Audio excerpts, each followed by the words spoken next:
नमस्कार, न्यूज़रूम में आप सभी का स्वागत है। लोकसभा चुनाव से पहले हुए राज्यसभा चुनाव में भारतीय जनता पार्टी ने इंडिया गठबंधन को तगड़ा झटका दिया है।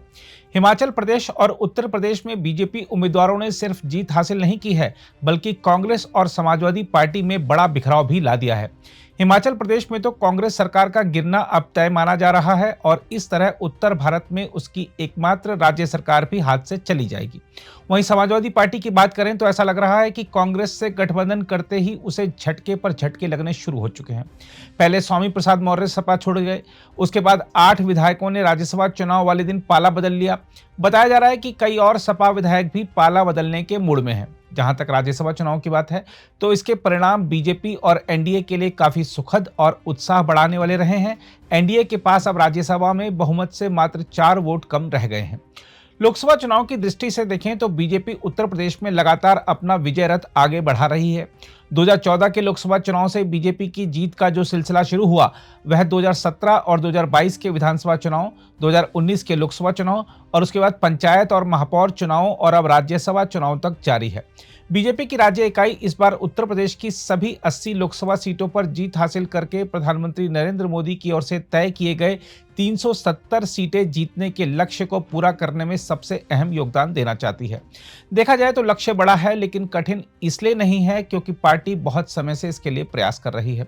बीजेपी को मोदी और योगी सरकार की विभिन्न कल्याणकारी योजनाओं के लाखों लाभार्थियों, प्रधानमंत्री नरेंद्र मोदी और उत्तर प्रदेश के मुख्यमंत्री योगी आदित्यनाथ की लोकप्रियता, उनकी ईमानदार और कड़े प्रशासक की छवि, हिंदुत्व की लहर तथा सभी सामाजिक समीकरणों को देखते हुए बनाए गए गठबंधन की बदौलत सभी 80 लोकसभा सीटों पर जीत की उम्मीद है। बीजेपी की यह उम्मीद हकीकत में बदल भी सकती है, यह संकेत तमाम ओपिनियन पोल भी दर्शा रहे हैं। इंडिया टीवी और सीएनएक्स के ओपिनियन पोल के परिणाम दर्शा रहे हैं कि प्रधानमंत्री नरेंद्र मोदी की अगुवाई में एनडीए उत्तर प्रदेश की 80 में से 78 सीटों पर जीत हासिल करके नया रिकॉर्ड बना सकता है। हम आपको बता दें कि 2019 के लोकसभा चुनाव में एनडीए ने 64 सीटों पर, समाजवादी पार्टी ने 5 सीटों पर और कांग्रेस ने 1 तथा बहुजन समाज पार्टी ने 10 सीटों पर जीत हासिल की थी। ताजा ओपिनियन पोल बता रहा है कि बीजेपी के नेतृत्व वाला एनडीए 53.16% वोट शेयर के साथ सबसे आगे रहेगा।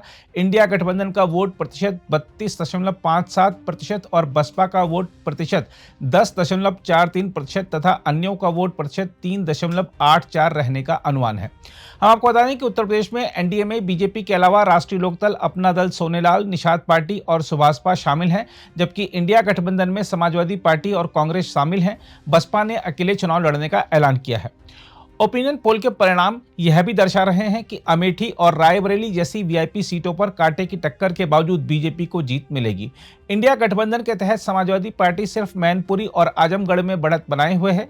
ओपिनियन पोल ने वाराणसी संसदीय क्षेत्र में प्रधानमंत्री नरेंद्र मोदी की तीसरी जीत की भविष्यवाणी करते हुए दावा किया है कि वह इस बार बड़े अंतर से चुनाव जीतने जा रहे हैं। अगर आप भी लेना चाहते हैं देश दुनिया की तमाम जानकारी तो आज ही सब्सक्राइब करें हमारे चैनल को। साथ ही नीचे दिए बेल आइकन को जरूर दबाएं ताकि हर अपडेट आप तक पहुंच सके।